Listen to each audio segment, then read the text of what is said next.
This is Lady Maya. I have Miss Tiffany Harris. I have Michelle G in the background. She's getting herself together. But I'm just letting you guys know these women are fabulous. Okay. Michelle G, she's got it all covered with the background and all her nonprofit organizations. And I have Miss Tiffany, the whole founder, I should say, of venting with what is it called? Venting is healing with dealing with betrayal, lies, deceit, and infidelities. And Women of Change 2020. All right, she got it a whole mouthful there, you guys. I'm putting everything in the description below, certainly. But definitely want to know what was the whole premise of you starting this particular group? Which one, Venting or Women of Change 2020? Well, I want to see the venting first. Okay. I'm going to keep it really brief and simple and true to heart. It came from my place of hurt, wanting wanting to commit suicide because of the betrayal, that the false facade that was given to me of 3.5 years of, I call, a con artist slash scam marriage. He pretended to love me, love my children. He mimicked my behaviors of wanting this family, wanting to have entrepreneurship, to build our generational wealth for our children, that we could provide for them. He pretended all of that.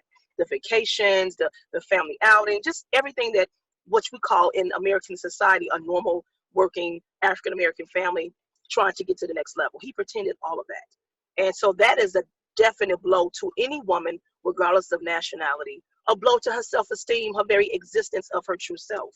To know that the person that you slept with every night, that you made love to, that you opened up your deepest desires to, was just a lie. From there, that's where venting, because venting came about, is that during this process for 9.5 months, I have been told, and even prior, growing up, you are to shut your mouth. You are to go in that corner. You are to be quiet. You are to heal, because it happens to every woman in America. So what? You just sit there and you deal with it. And so, you know, the biblical part is, of course, you pray. You pray yourself out of it. You do the work to heal yourself. But in the process of that, you're still been told to be quiet. Shut your mouth. Now, I learned to write. I was always a writer at heart. So I did write my feelings out. But that's not enough sometimes.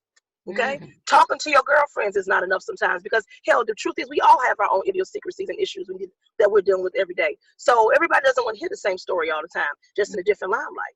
Yeah. So venting and getting your authentic self out and letting people know your truth, your story, is the only way to heal. Not the only way, it's a part of healing, because there's many ways to heal. But that's a big step of saying, this is me. This is what happened to me.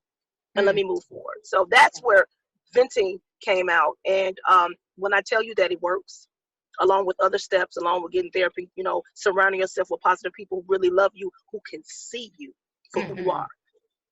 That's important, because everybody ain't for you, family included. Everybody ain't for you.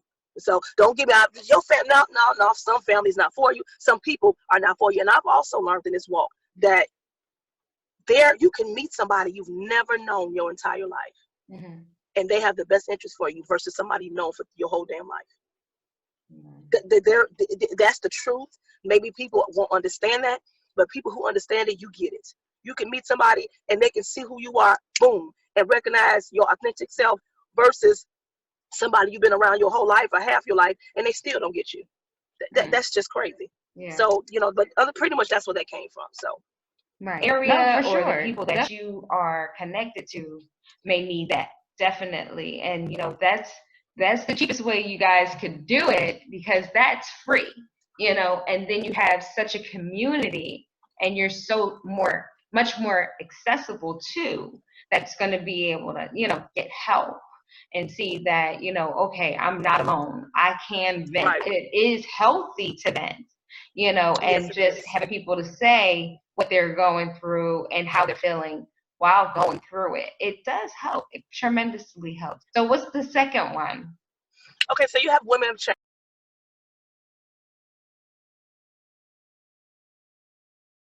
Women of Change came about where I wanted to talk about the issues within our nation, our society, and specifically Black culture. Because again, when you think about suicide, you think about depression, we get it, we hear it, but we don't acknowledge it. We don't deal with it. We sweep it under the rug like we do everything else and act like we're this, okay, you know what? We're a strong Black woman. We can do this. We've been told again, shh, heal in silence, do what you got to do, keep it moving, keep those kids going, go to work, go to school, excel, regardless if you're by yourself or married, etc. Okay, but you're still dealing with issues you haven't dealt with. So you bury them and they come out of different parts of your life. Right. They come out of different areas every day. Because we've been told not to talk about it. So I wanted to create that to open the dialogue up for anyone to come in and say, you know what, I've been dealing with that. You know, hey, maybe here's some resources for you in your area, in your state. You know, I'll do what I can to help you. If I can't, we're going to find somebody to get you connected so you can get that help. Because everybody talks a good game. We have these sites, but when it comes down to it, it's politically based, or you've still been stifled to shut your mouth and I can't help you. You're not here. I can't help you. That's pretty much, I've seen that. So I wanted to just bring a change. Open up the dialogue where we can all talk as a nation, as a community, and as different ethnic groups and say, hey, you know, we're dealing with the same thing too. How do we connect? So that's how Women of Change came about. But I also want to say that for both sites that I manage, me working in mental health, I've known it, but again, that's still a taboo. Narcissism and different areas of narcissism is so valid and real. People don't even realize that you're dealing with a person like that every day of your life. Every day. It's just not publicly put out there. Now, of course, people now are saying, oh, you're a narcissist or you're a narc, aka narc. Well, you know what? They might have tendencies. And of course, the only way to really diagnose that is to get a diagnosis from a therapist. Okay. However, the therapist realized they don't have enough people to deal with these folks to get diagnosed on a mental level, because they're not going to acknowledge that. So what a lot of therapists have done, they put the characteristics, how to spot them, and this is how you know that you're dealing with a narc.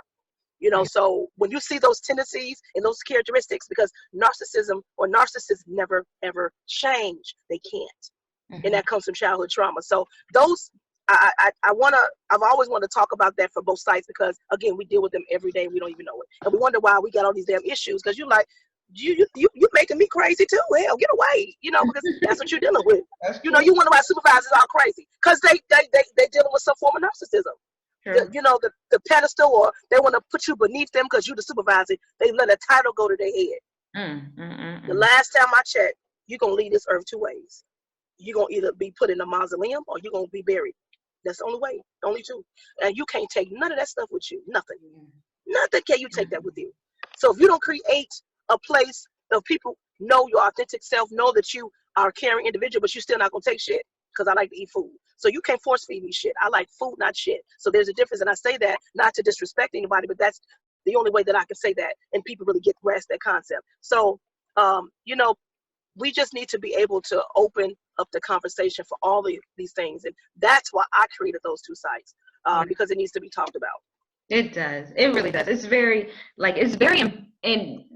empowering just to be able to have a platform that has it to where you can be your authentic self. Like you said, you know, you just, hey, you know, if you need to scream it out, if you need to just talk it out, if you need to just listen to yourself and listen to the thoughts that you actually have, and you being a writer makes it a little bit easier, because I found that most people that do so much writing are deeper thinkers. You know, they're the ones that's like, okay, once I get it out of me, it's very therapeutic. You know, that's almost by way of having a therapist, you know, because you're able to get therapy, it out, and you can see for yourself what you actually are saying. So I definitely understand, and I appreciate that, girl. I want to you know, definitely support what you're doing, because this is a definite need, especially in this day and age. You know, they're not giving us much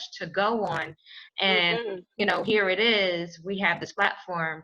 And I think it's a true blessing, really, in all sincerity, because the testimonies of these people that are going through and hurting, God went to the hurt. You know, he went to the people that needed him, not to the people that already had him. So yes. It was definitely very opening, a very great opening, you know, to what you're doing now, Miss Michelle G. However, Yes. Miss Michelle G, you guys. I like the introduction. Don't get it flicked, Miss. To understand what the nonprofit is for. Okay. Well, the nonprofit is Assisted Love Mentoring. And originally, honestly, the name was Sisters Love Ministry. But because of grants and things like that, to be able to get those, changed ministry to mentoring, but it is still a ministry. Assisted Love came about because of the things that I went through, I've gone through in my life, things that I continue to go through in my life.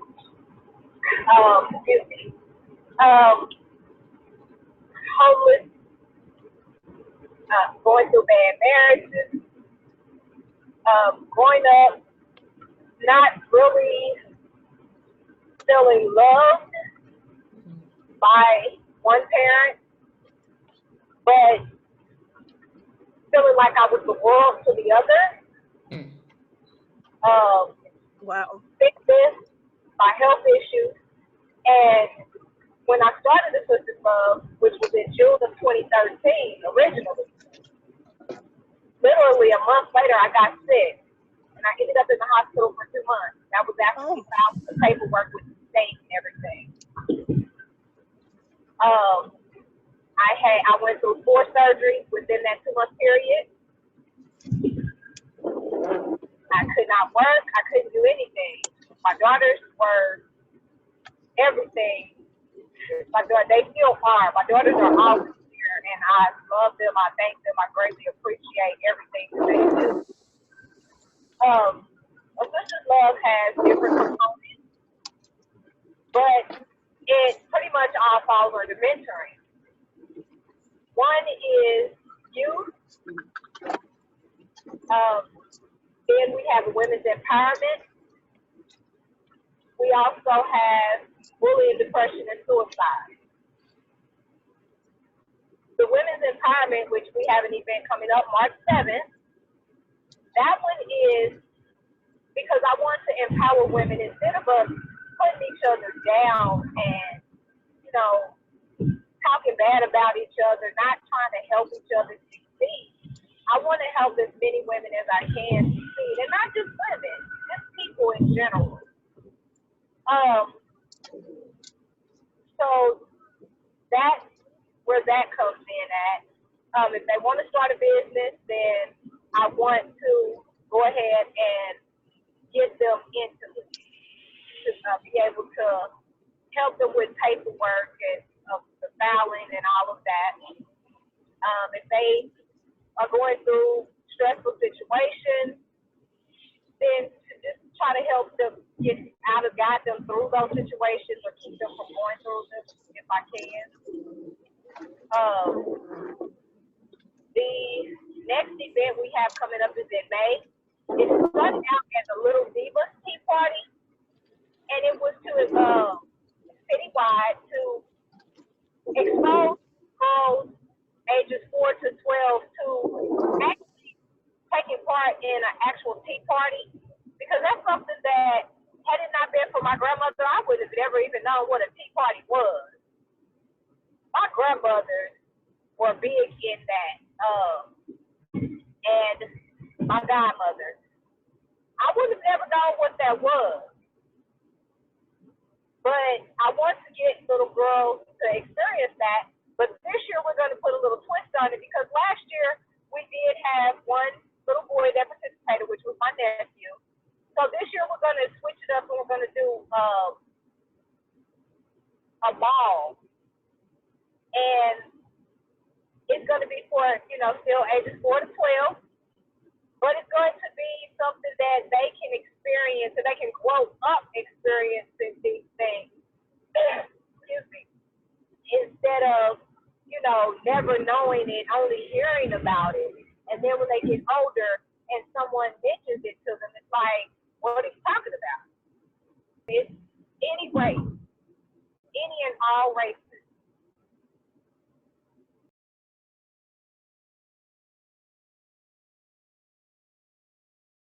The third event being the Scars Made Me, which is bullying, depression, and suicide. That particular event takes place in August. That event started in 2018. I literally was laying in bed one day, and they started just talking about the different suicides that were happening nationwide and in the city.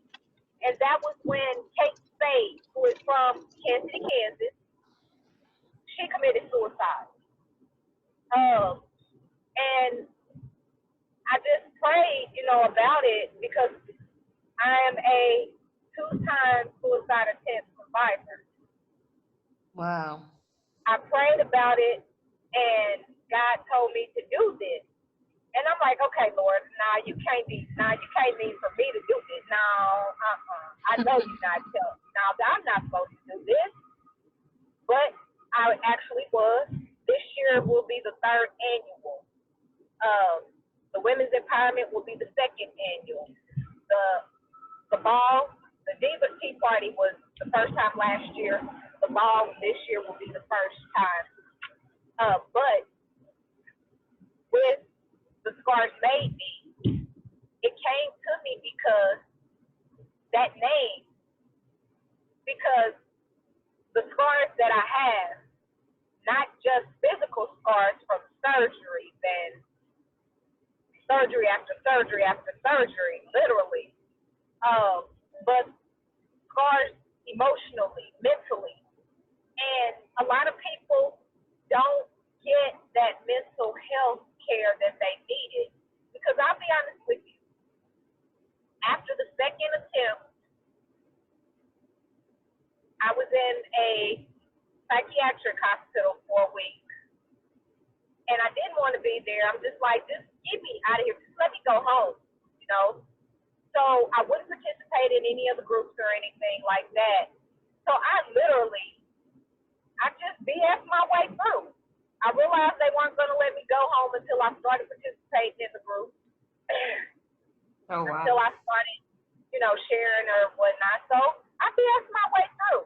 But I was still majorly depressed. Nobody knew prior to that because I walked around. I did everything just like normal with a smile on my face. I was still living with being in pain a lot. Now, it was literally all the time from head to toe. My body was in so much pain. Some days I couldn't even get out of bed. So I just wanted to be able to share that experience with others. Right. And once again, that event it's for all races, all genders. There's no restrictions on anything. I just want people to know and to understand that there are other people out there that go through what they're going through or what they've been through, that there are other people out there who can actually help them get through it or help them to keep from going through it. Because we feel like we're the only ones going through it. Nobody understands it, how we feel. Nobody knows what we're dealing with. Right. And it's just something that's major. Well, extremely major. Okay, so with all that being said, what kind and type of advice would you give to Tiffany in regards to the same thing? Since you've been doing this for a while, Michelle G, it's just like, okay, so, yes, you've gone through it. You've been doing this for, a few years here. And here it is, like, Tiffany and I are just pretty much just starting with the group thing. So how do you see best, or what did you find that was best with, getting the groups together and different things like that? Like, what was the top space that you were able to build your platform? Well, my own personal life. My own personal personal life is what allowed me to build my platform. You're going to have trials. You're going to have rough spots. It's going to be a lot of days where you're going to feel like, I give up. I don't want to do this. I can't do it. It seems like nobody will participate, or you may have one or two people to show up for an event. Just as an example, did a grief event in December, grief during the holiday, dealing with that and losing loved ones, and them not being there for the holidays. But I only had 2 people show up. But you know what we did? Yeah. We continued on, just like the room was completely packed. That's the affirmation thing. Yes. And myself as the other speaker, we continued. We went on. We spoke just like I said, like the room was completely packed. But you're going to have those days, and it's going to be more than fewer. Because even with the events that we do, they're all free. There's no cost for these events. We feed them at every event. It's some type of, whether it's just a light lunch or snack or whatever, we feed them in some type of way. And, for some of them, that meal is the only one that they may have that day. Come on now, come on, you walking heavy today, baby. You walking heavy. Girl, she done said a mouthful, Jesus. Have to just, regardless of whatever it is. That's right. This is what God set before you to do. Come on now. You have to walk it. You have to go through this journey. And regardless of how it may seem, if God told you to do it, believe me, He's going to make sure that it's going to succeed as long as He's getting the glory out of it. Because even though we're not listed as a religious or faith-based organization, believe me, prayer happens before every event. Prayer happens at the end of every event. Come on now, somebody. Wow. During every event. Yes. And I have, forms that I have them sign and say, because confidentiality forms, forms that state that I understand God will be referenced. Yes. However, nothing is being pushed on me. Yes. But I know who holds my life, who holds my faith, and who is the reason why I do this. Right. So He will always be referenced in everything that I do. And again, it's not about religion, because honestly and truly, I don't believe in God is not religion. Shoot. I don't believe in religion. I truly don't. I believe in spirituality, because God is a spirit. He's not a religion. Girl, shut your, you know what? Girl. That's what I believe. And of course, I had to learn that as I got older, because being raised in church all my life, it was Baptist, and I mean, even now I attend a Baptist church, a missionary Baptist. However, I don't believe in religion anymore. Yeah. I refuse to believe in religion, because religion is man-made, not God-made. Come, girl. You need to post that. I'm sick of that. You need to post that. Somebody need to post that. I need to post it, because that is the truth. Michelle, see, every time you open up your mouth, somebody gonna get blessed and fed at the same darn time. That is so true. That was a conversation last week. God is a religion. No, God is not a religion. Right. That's what man said. That's a joke. So somebody told you that, but God is not a religion. Don't you put him in that box. You don't put him in that box, because you're limiting his abilities and what he can do for man. Don't do that. Wow. Religion, again, is man-made. That's why there's so many of them. Yep. You know what? I agree, because for so many times that it's been bounced around, it's been cleaned up with other stuff that man had made. And okay, well, you're not allowed to say this or do that, because of this religion, or this is what the Bible say, without even reading the Bible. No. We're not doing that. No. You know what? I'm gonna tell you something. Now, don't get me wrong. I do read the Bible. Mm-hmm. I believe in the Word. Yeah. I just don't believe in the religion. Yes. Okay. Nobody got time because for that. God is God the Father, the Son, and the Holy Spirit. He is not. Nowhere in there does it say he is a religion. Mm-hmm. Nowhere in there does it say that you have to be this religion to believe. Nowhere does it say that you have to be Baptist or you have to be Pescatarian, Episcopalian or whatever to Methodist or any of those to believe in God. Right. God is. You ain't got to be none of those. Right. You ain't got to be. Yeah, exactly. Yeah. God is a triune God.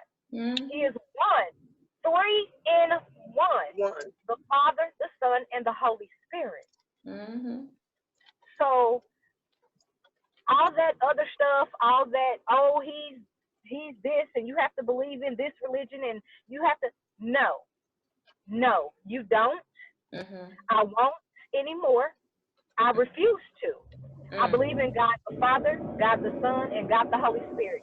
So we basically had church just now, huh? That's what you're trying to tell me, Jill.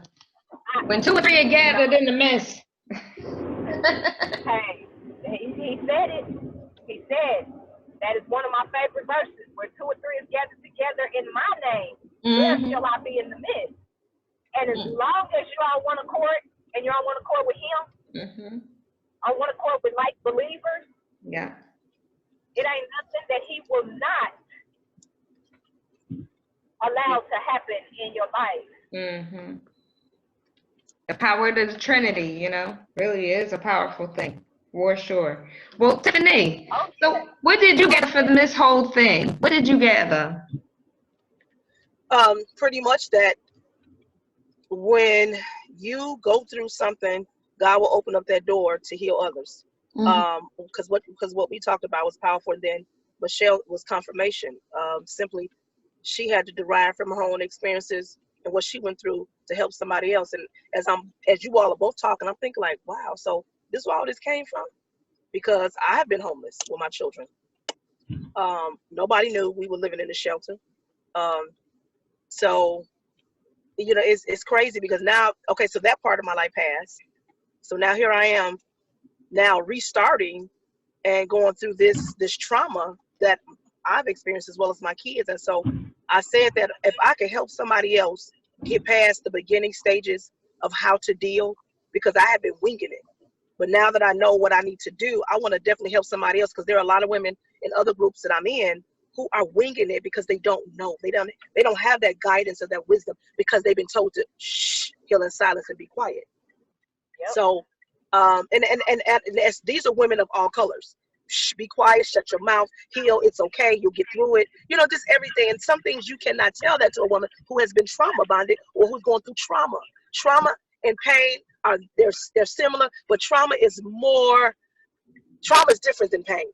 I can't. I just have to say that it's different. It's a mental, physical, everything that you can think of.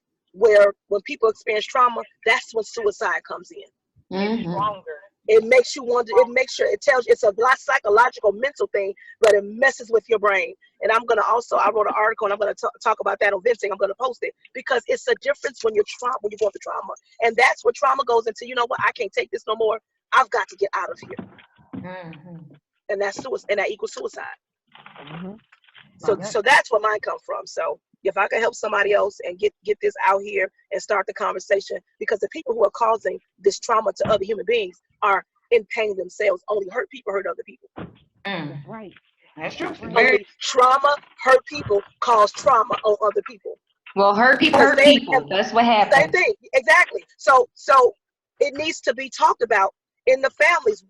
How do we put a muzzle on this, or at least talk about it where you're going through something, let's get you some help. Whether even if you don't, that's a choice to get the help. But hey, you know what? I need you to get some help. Every time I talk to you, you need to get some help. But right. Exactly. So if I'm sorry not to cut you off. No, you're fine. The person has to want it. Oh yeah, you gotta want it. That's why I say it's nothing you can say or do, but I'm gonna keep putting it in your face. Like I tell my son, I want you to finish school. Every time I talk to you, that's all you talk about. Well, I'm gonna keep talking to her and God take me home. You need to finish school. So we can talk about other things, but I'm gonna tell you, you need to finish school. Yeah. So people who are hurting, who haven't dealt with that pain, you need to get some help. But I love you, but you need to get some help. And I'm always say that because you can never change the person's or their outlook or their view.